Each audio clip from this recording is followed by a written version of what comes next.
नमस्कार। दैनिक shift time में आप सभी का स्वागत है। आज हम हैं तहसील मचेल के चिशोती गांव में। आज यहाँ पर हमारे पाडर के डीडीसी साहब श्री हरिकृष्ण जी चौहान और इनके साथ हमारे बीजेपी के प्रधान पाडर के प्रधान श्री अर्पण सिंह जी राणा जी हैं और हमारे गांव के लोग भी हैं चिशोती की। मैंने कल डीडी साहब से रिक्वेस्ट की थी कि हमारे चिशोती में जो रोड का काम चल रहा है इसकी बहुत सी समस्या है, तो शुक्र है कि डीडी साहब ने हमारी रिक्वेस्ट सुनी तो आज हमारे गांव में विजिट किया है। तो सबसे पहले डीडी साहब आपका स्वागत है हमारे चैनल में। सबसे पहले मैं माँ काली को शत शत प्रणाम करता हूँ और आपके मीडिया शिफ्ट टाइम्स का भी धन्यवाद करता हूँ। मुझे बड़ी खुशी हुई कि पहले बार यहाँ कोई लोकल मीडिया वाला यहाँ तैयार हो गया है, हमें बड़ी खुशी है। जैसे कि इन्होंने 2-4 दिन पहले एक स्टेटमेंट दिया था अपने चैनल के द्वारा, वहाँ हमें लगा कि वाकई इस रोड पे माँ को बदनज़र करके, माँ को ना देखते हुए, माँ की पहचान को ना देखते हुए इस रोड के जो डंगे लग रहे थे उसमें मुझे लगता है जो रेशो था, मैं तो कहता हूँ ज़्यादा 50-60% रेशो हम मान लेते हैं, वो 10% भी रेशो नहीं था जो इन्होंने अपने चैनल के द्वारा दिखाया। हमें बड़ा दुख हुआ, इन्होंने याद किया और हम दौड़े दौड़े यहाँ पहुँच गए। मैं इनका भी धन्यवाद करता हूँ। इस पाडर के इस दूर दराज इलाके में ऐसे ऐसे लोग हैं जो अपने गांव की आवाज़ उठाते हैं, अपने इलाके की आवाज़ उठाते हैं, उसके लिए मैं इनका बहुत धन्यवाद करता हूं। अच्छा सर, ये जो रोड का काम, कटाई का काम चल रहा है, आपको पता है डंगू का भी काम चल रहा है सर। हमारी चिशोती के जितनी भी नहर है, एक नहर तो इधर से आती है सर, आपने देखी होगी, इससे हमारी 40 से 60% जमीन हमारी इसी नहर से पानी जाता है। दूसरी नहर सर मैं आपको दिखाना चाहूँ, ये वाली है, कम से कम 20% इसमें है। तीसरी नहर है सर हमारे पुल क्रॉस करके, कम से कम 10+ जमीन हमारी उसमें है सर। एक टोटल जो रोड की कटाई हुई उसकी वजह से ये टोटल जमीन हमारी, इसको अगर इस साल नहीं बनाया गया तो हमें पानी नहीं मिलेगा सर। हम आपको तो, आप तो यहाँ के लोकल, आपको पता ही है, हमें इधर एक ही फसल आती है।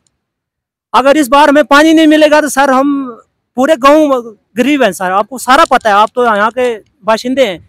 तो सर इसके बारे में मैंने परसों एसडीएम साहब से भी बात की थी, आपसे भी बात की थी, एक्सचेंज साहब से नहीं, एडब्ल्यू साहब से बात की थी, उन्होंने भी आश्वासन दिया था सर, लेकिन अब तक ग्राउंड में कुछ भी नहीं हो रहा है। अब हमने सुना है कि ये जो रोड कटाई वाला ठेकेदार है ये मशीन पार कर रहा है, लिहाजा हमारा गांव का एक कमेटी है कि अगर हमारी नहर नहीं बनेगी सर हम मशीन पार नहीं होने देंगे। देखिए, आपका बहुत अच्छा सवाल है।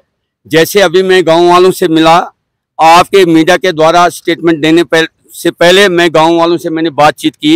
इनका बहुत बड़ा इश्यू जो है, ठीक है, आपका कहना बिल्कुल, आपका जो फरमान है मेरे सर माथे पे है, क्योंकि जिस गांव में हमारा ये बहुत दूर दराज इलाका है, गांव है मचेल का, इस पंचायत का गांव है, इसमें सिर्फ साल में एक फसल लगती है।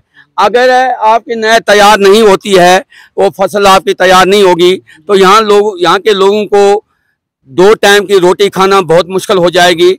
इसलिए मेरी अभी आप लोगों के सामने डीसी साहब से बात हुई और उन्होंने कहा कोई बात नहीं, आप मुझ पे छोड़े। मैंने कहा ये जो नहर है, जब रोड का काम लगा था उससे डैमेज हुई है और डीसी साहब ने माना। इन्होंने कहा कि ये 3 नहरें हैं छोटी छोटी, जिनसे इस गांव के पूरे, ये पुल के वार भी है और पुल के पार भी गांव है, जिसकी ये नहरें डैमेज हुई हैं। तो मेरी डीसी साहब से बात हुई, ठीक है, डीसी साहब से मुझे पूरा भरोसा है, ईमानदार ऑफिसर हैं, वो काम करने वाले हैं, मुझे पूरा अपने आप से भी ज़्यादा उन पर विश्वास है, यकीन है, और मैं डीसी साहब से आपकी नहरें बनवा के छोड़ूंगा। ठीक है, मशीनें पार होती हैं, वार होती हैं, उससे आपको कोई लेना देना नहीं है, वो मेरी जिम्मेवारी है। मैंने डीसी साहब से बात किया, अगर 2-4-5 दिन में आपका नहर का काम शुरू नहीं होता है, मैं डीसी साहब को यहाँ लाऊंगा और डीसी साहब के सामने आपके नहरों का काम करवाऊंगा। अच्छा सर, एक आखिरी सवाल। बोलिए बोलिए। मैंने अपने चैनल के माध्यम से आपको भी दिखाया, हर किसी को दिखाया, डंगुओं का काम मुसाल्ला टोटल 0। तो सर इसमें आपने क्या कार्रवाई की? या कोई मुलाजिम भी वहां पर नहीं था। आपको मैंने लाइव दिखाया है, वहां पर मुंशी से भी बात की मैंने कि हमने आज तक जो भी डंगे दिए हमें कोई भी मुलाजिम नहीं है। इस रोड में दो जेई है, मचेल माता के रोड में दो जेई है सर, तो फिर ऐसा ये काम क्यों सर? देखिए, आपने, मैंने पहले कहा, फर्स्ट ऑफ ऑल मैंने कहा कि जब आपने आवाज़ उठाई तो आपकी आवाज़ दौड़े दौड़े पहुंच गई, ये आगे तक हाईलाइट हो गई। हमने अपने एलओपी माननीय श्री सुनील शर्मा जी से भी बात की, उन्होंने कहा आप एक दौरा मारे, और डीसी साहब से भी बात हुई, उन्होंने मुझे भेजा।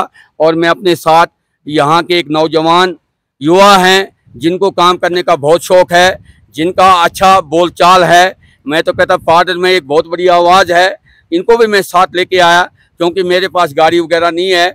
इन्होंने जैसे वैसे करके बेचारे ने गाड़ी लाई, इनकी अपनी मदर थी, वो रिटायरमेंट हो गई तो गाड़ी निकाली। हम ऐसे यानी डीडीसी या बीडीसी था, ये एक्स बीडीसी था, हमारे पास कुछ नहीं है और आज भी नहीं है। मैं भी अब लगभग मुझे लगता है रिटायरमेंट होने वाला हूँ। आपकी जो आवाज़ है वो दूर तक पहुँचेगी। ठीक है, इस रोड में हमने देखा फर्स्ट ऑफ ऑल जो डंगे दे रहा है सुदर्शन सुप्रू, मैंने उसका काम देखा, मुझे लगता है बहुत अच्छा काम है। आज जो उसके आगे जो प्यारी लाल है, जब आपने जहाँ से रोका उसके बाद आज मैंने देखा लगभग आज उसका काम भी अच्छा हो रहा है। आप उम्मीद मत छोड़िए, उम्मीद पर खड़ा रहे, परमात्मा सबका साथ देता है। अगर आप ईमानदारी से आओगे तो ऊपर वाला आपकी रक्षा करेगा, और उस गांव की, उस देश की, उस मुल्क की कभी हार नहीं होती है जो ईमानदारी से चलता है। ये जो छोटी छोटी चीज़ें हैं इनको क्लियर कर देंगे।